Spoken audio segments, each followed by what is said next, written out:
Oke, selamat datang di podcast saya. Episode kesekian, aku nggak ngitung ini bakal nanti diupload ke urutan berapa. Yang jelas, hari ini aku punya bahasan yang sangat menarik. Ada narasumber juga yang sudah siap sedia di sini, ya kan? Jadi buat teman-teman mungkin banyak banget aku melihat banyak yang sering sharing, tapi sering penasaran, cuman nggak bisa tahu jawaban pastinya, nggak mau tahu secara lebih lengkap. Nah, ini aku sudah mendatangkan salah satu temanku yang ada di komunitas Kigurumi ya. Iya, Kigurumi Indonesia. Oke, bisa perkenalkan dulu diri Anda. Oke, jadi pertama-tama aku kenalin diriku sendiri dulu ya. Ya, aku bisa stage name-nya itu adalah Hoshino Kira-Kira ya, mungkin kalian ngerti ini aku baru 1 tahun di sini. Ya. Aku salah satu Kigurumi player dan bisa disebut bukan salah satu Kigurumi player paling pertama di Jogja malah. Jogja. Tapi kalau pertama di Indonesia bukan aku sih. Ya. Dan karakter yang aku mainkan itu tuh ya waifuku sendiri, Rika Takarada dari SSS Gridman. Gridman. Oke. Itu penjelasan sedikit. Nah, itu tadi disindir sedikit kalau kamu ini ya. Aku manggilnya Sino ya. Apa gimana? Kira. Oke. Kira, iya. Jadi Kira ini player Kigurumi pertama di Jogja. Iya. Ya, itu bener kelihatannya. Sih, atau mungkin nggak tahu yang nggak kenal yang lain juga. Nggak ada yang lain. Aku lihat-lihat memang nggak ada sih. Nggak ada ya. Belum ya. Mungkin aku yang pertama juga. Mungkin yang sepengetahuan sementara ini pertama baru jenengan. Oke. Jadi aku mau tanya basic dulu lah. Kigurumi itu apa toh Zane? Oke, gini ya. Ini Kigurumi itu sebenarnya itu agak lebar ya. Kigurumi itu pokoknya intinya entah cosplay atau apa itu pakai kostum gitu ya. Tetapi di sini aku akan nekankan soal anime gao Kigurumi ya. Kalau anime gao Kigurumi itu tuh intinya secara umumnya itu bukan satu variasi cosplay lah, di mana tuh playernya bisa disebut cosplayer atau pelakunya itu tuh pakai Kigurumi mask, topeng Kiguruminya gitu. Yang tampang yang bentuknya menyerupai kayak karakter-karakter anime atau boneka gitu. Biasanya boneka BCD gitu. Dan kostum yang mendukung, sama untuk kulitnya itu bisa pakai semacam dalam tanda kutip tuh kulit palsu atau hadatai. Hadatai itu mirip-mirip zentai, tapi dia bisa disebut tuh agak lebih dalam tanda kutip lebih high quality gitu. Lebih bagus lah ya. Lebih bagus, dan dia warnanya matching dengan warna kulit lah intinya gitu. Okay. Dan itu tuh biasanya tuh dimaksudkan gitu tuh biar tuh karakter anime yang dipentaskan dalam bentuk Kigurumi itu tuh lebih nyata sama lebih realistis lah gitu. Iya. Berarti anggaplah untuk seorang Kigurumi player itu berarti dia memakai semacam topeng atau istilahnya mask topeng Kigurumi yang bentuknya tuh kayak kayak anime 2D kayak BCD gitu ya, kayak doll gitu kan. 2,5D jadinya. Ya, istilahnya 2,5D. Oke, terus pakai hadatai atau semacam suit lah ya. Suit yang seluruh badan itu. Full sebadan. Oke, itu biar istilahnya lebih lebih realistis gitu atau gimana? Ya biar impressionnya yang lihat ini ini benar-benar full gitu loh. Benar-benar ini kayak wah ini nih karakter anime yang jalan, malah bahkan mungkin beberapa yang lain bilang tuh wah ini figur berjalan. Iya, kayak doll ya, kayak boneka berjalan gitu ya. Nah, ini jadi apa sih bedanya Kigurumi sama cosplay itu apa sih? Pada dasarnya tuh hampir sama sih. Kalau cosplay kan pada umumnya ya dengan caranya mereka, entah dengan menggunakan makeup atau dengan apa, tapi kalau anime gao Kigurumi dia penggantinya tuh dengan cara menggunakan tetap kostum, misalnya karakternya Rika deh ini, yang cosplay dia cuma pakai kostum aja sama makeup atau apa gitu, dan perabot-perabot pelengkapnya. Nah, kalau anime gao Kigurumi ini digantikan dengan menggunakan hadatai, sama mungkin nanti ada seluk-beluk yang lainnya sama Kigurumi mask-nya gitu. Oke, berarti sebenarnya basicnya sama kayak cosplay, cuman apa yang digunakan itu beda, basic yang digunakannya ya. Oke. Nah, aku tuh penasaran Kira ini. Kigurumi player itu banyak nggak sih di Indonesia? Kan kamu bilang kamu satu-satunya di Jogja sementara ini. Bentar lagi ada teman mau nyusul sih. Oke. Tapi kalau di Indonesia ini sebenarnya penggiatnya banyak nggak sih? Sekarang entah kenapa ya tambah banyak malahan. banyak, ya. Dari data terakhir dari dari komunitasnya Contohnya kita, komunitas Kigurumi Indonesia ya. Ya di sosmed lah ya. Enggak di sosmed kita, ya kita sosmed ada, tapi kita lebih aktifnya sekarang di Discord. Oh, di malahan. Discord Nanti ya. mungkin kalau aku share linknya nggak Bisa, masalah, bisa. kan? Nanti Oke. bisa kalau ada teman-teman yang minat join, nanti linknya tak taruh di deskripsi ya. Alright, iya. Jadi kalau aku lihat dari data terakhir tuh Kigurumi player di Indonesia itu tuh sebentar aku juga lupa 1, 2, 3, 4, 5, 6, 7, 8, 9, 10, 11, 12, 13, 14, 15, 16, 17 player. Oke.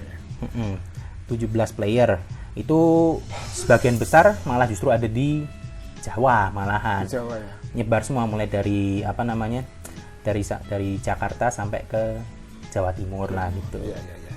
Tapi menurutku 17 tuh belum begitu banyak ya. Maksudku tetap ini masih kayak komunitas yang eksklusif banget ya. Ya nggak begitu sih. Kita masih berusaha untuk terbuka, untuk bisa menggait-gait player-player baru lah gitu loh. Paham. Jadi ini kayak gini sih menurutku, banyak yang nggak tahu nih soal Kigurumi itu kayak gimana. Takutnya kan orang lihatnya malah ada beberapa, sorry ya, tapi kan banyak yang bilang ini serem atau aneh gitu kan. Jadi mungkin ini dengan aku ngobrol ada pendengar ini jadi tahulah sisi lain dari Kigurumi itu gimana. Mungkin bisa narik pemain-pemain baru. Iya, nggak kaget sih banyak yang bilang gitu.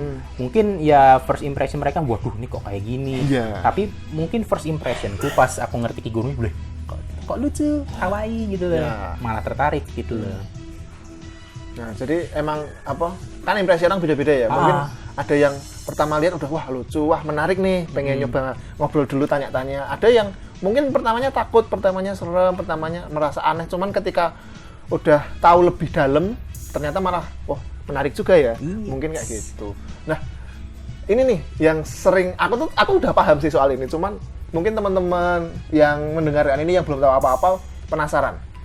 Sebenarnya untuk menjadi seorang Kigurumi player, satu set kostum itu bisa keluar berapa duit? Ini tuh soalnya kan gini lah, kalau aku kan seringnya ngobrol sama teman-teman cosplayer. Nah, teman-teman cosplayer itu kayak bikin satu set kostum bisa sampai 1 juta, 2 juta gitu kan. Kalau yang armor ya bisa lebih mahal, kalau yang simple lebih murah gitu kan. Nah, kalau Kigurumi itu biasanya Kigurumi itu sebenarnya juga hitung-hitungan budget juga sih. Yeah. Karena Kigurumi Mask Maker tuh ada banyak banget.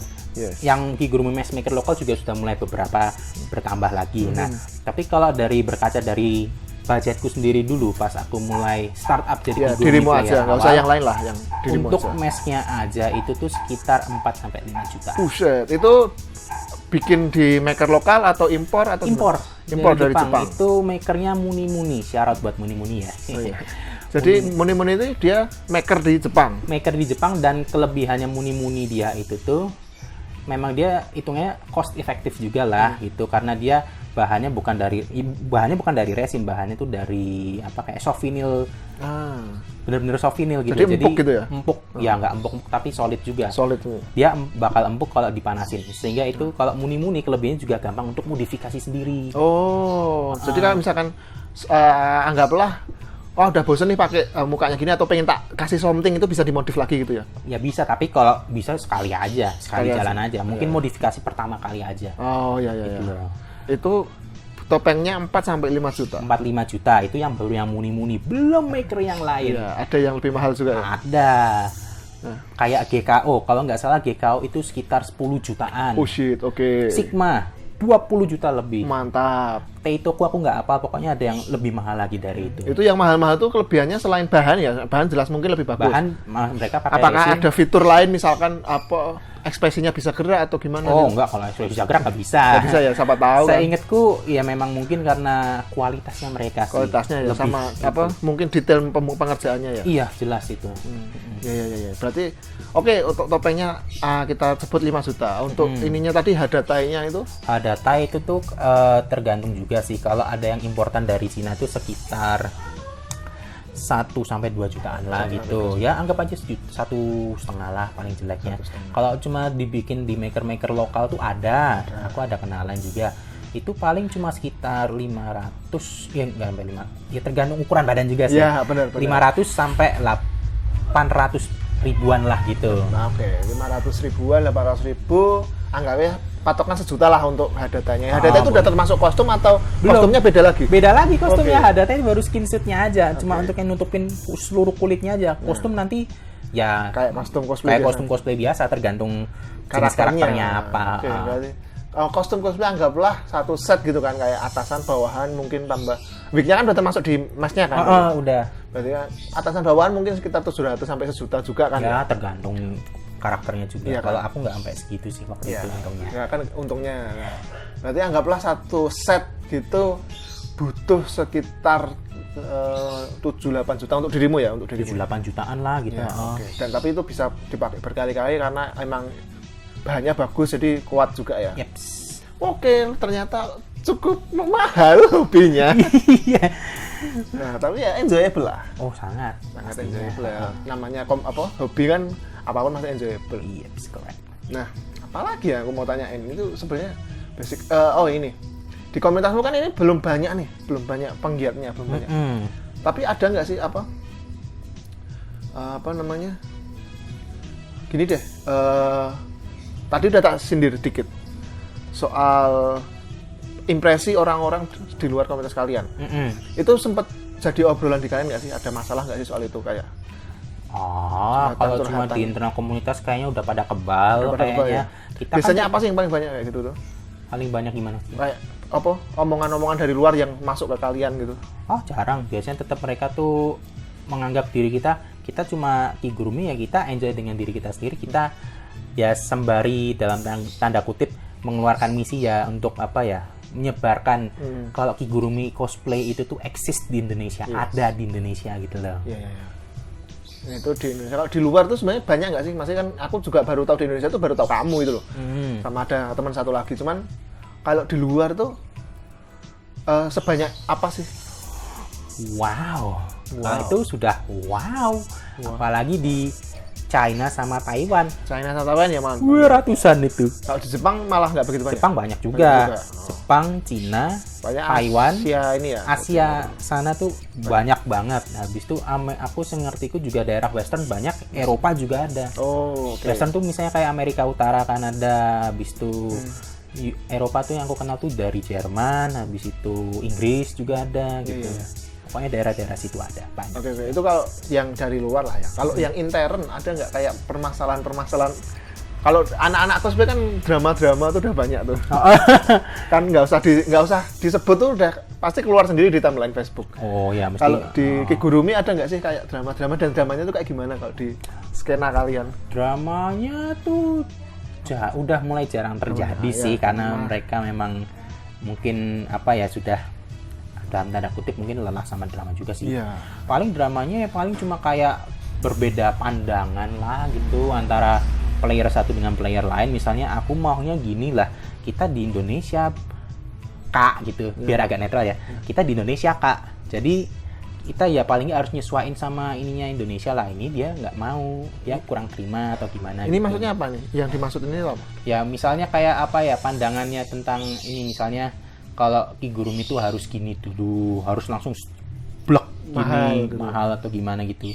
Ya itu mungkin pandangannya dia, mungkin pandangan yang lain tuh mungkin berbeda gitu loh. Yang penting coba dulu Aja nggak apa-apa. Masalah apa kayak misalnya ini masih kurang apa nanti kan sambil jalan bisa perfect sendiri lah gitu. Iya, paham. Jadi kayak mulai dulu kan ini teman-teman cosplayer juga kan biasanya mulai dari coba-coba dulu, ntar makin ini upgrade make upnya, upgrade skillnya. Nah, di Kigurumi mungkin upgrade Masknya juga. Masknya sama mungkin gestur sih tepatnya. Kan Gestur nggak cuman kamu memakai kostum, tapi kamu harus playing as it juga. Sama juga sebenarnya yang salah satu yang penting di Kigurumi itu juga mungkin kalau karakternya terutama ya udah bukan rahasia umum lagi sih, kita nge-cross jadi cewek lah gitu.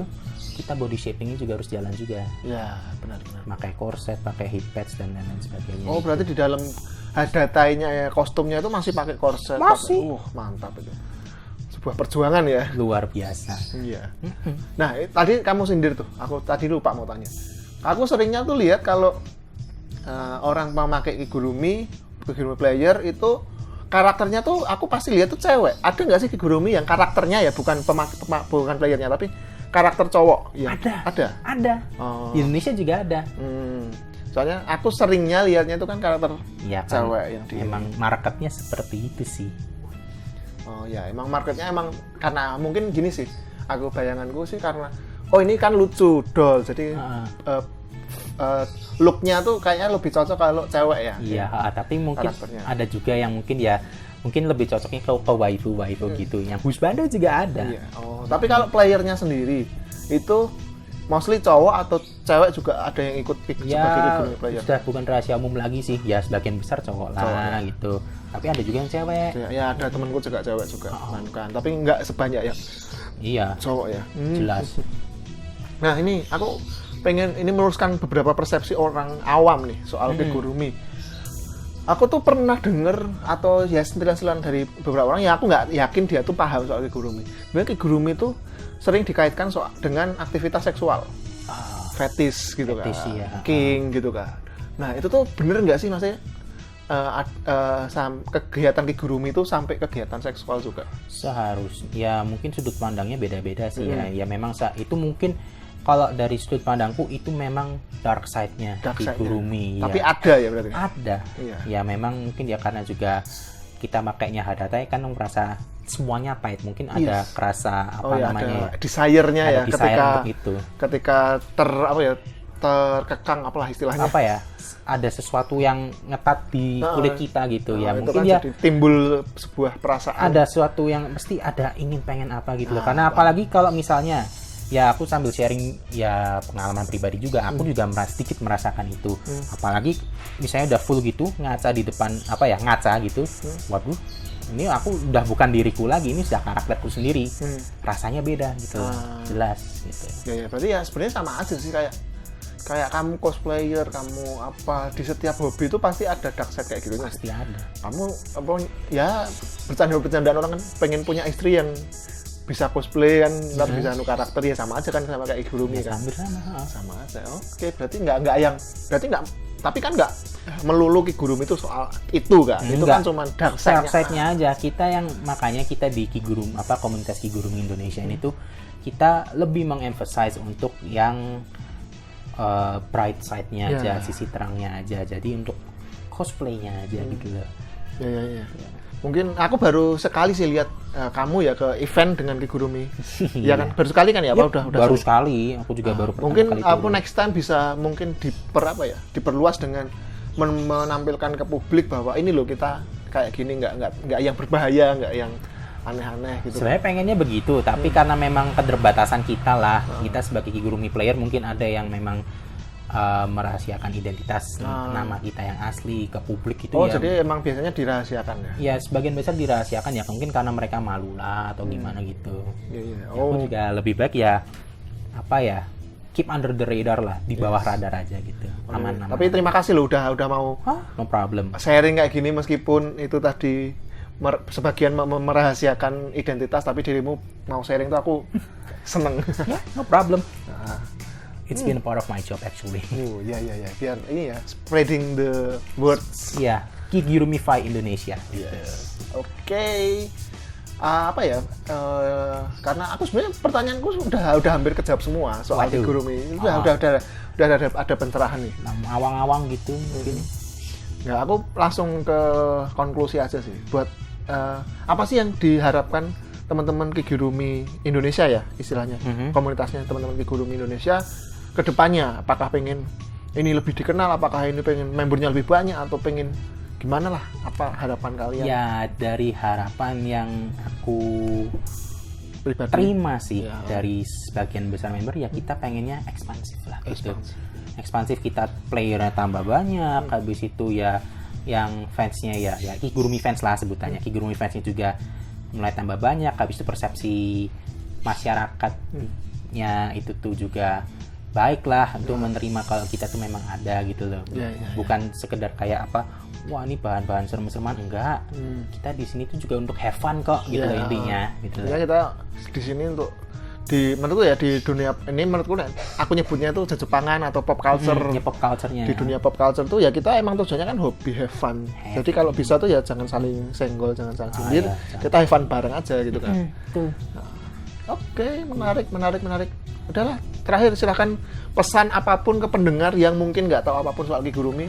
Tak kasih kesempatan, monggo. Oke, jadi mungkin bagi kalian yang mungkin masih ingin banget mungkin tanya-tanya soal wah ini mungkin dari penjelasan ini masih ada sedikit kurang jelas atau masih ada awang-awang atau Kurang masih srek lah sama malu-malu lah gitu.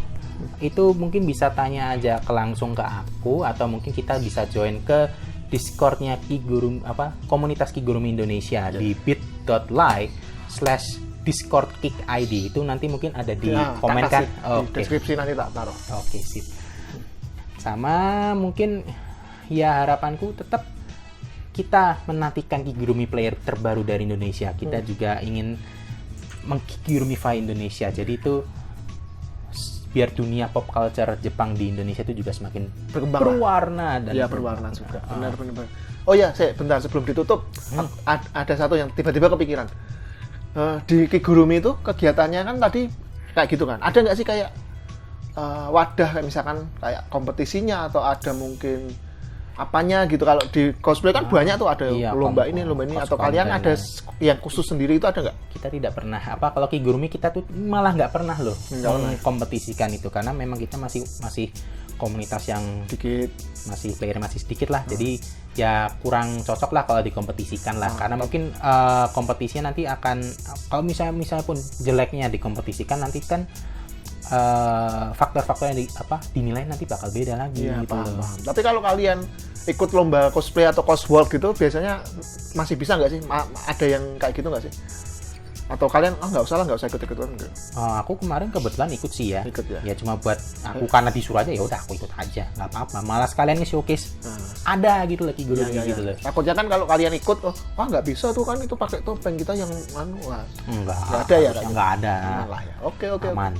Berarti semoga lah Kigurumi ini dari aku pribadi, semoga teman-teman Kigurumi ini lebih diterima di masyarakat pop culture di Indonesia dan semakin berkembang baik dari jumlah playernya maupun komunitasnya juga jadi lebih sehat, ya kan? Dan ya mungkin gitu aja sih. Dan aku terima kasih banyak buat Kira sudah join di podcast Cahaya Asia kali ini. Aku jadi dapat pencerahan dan juga semoga buat teman-teman yang mendengarkan juga jadi paham lah soal ini toh Kigurumi. Ya, aku juga terima kasih juga loh bisa hadir di podcast ini, bisa spread the word tentang Kigurumi, juga mungkin bagi kalian bisa tahu lebih banyak soal Kigurumi. Mungkin barangkali kalian berminat, let's go join kita. Langsung ke Discord di bawah ini dan sampai jumpa di next episode. Jangan lupa nonton juga podcast-podcast Cahaya Asia yang lain. Kalau mau request bahasan selanjutnya atau narasumber yang lain, silahkan lanjut di komen. Kalau masih penasaran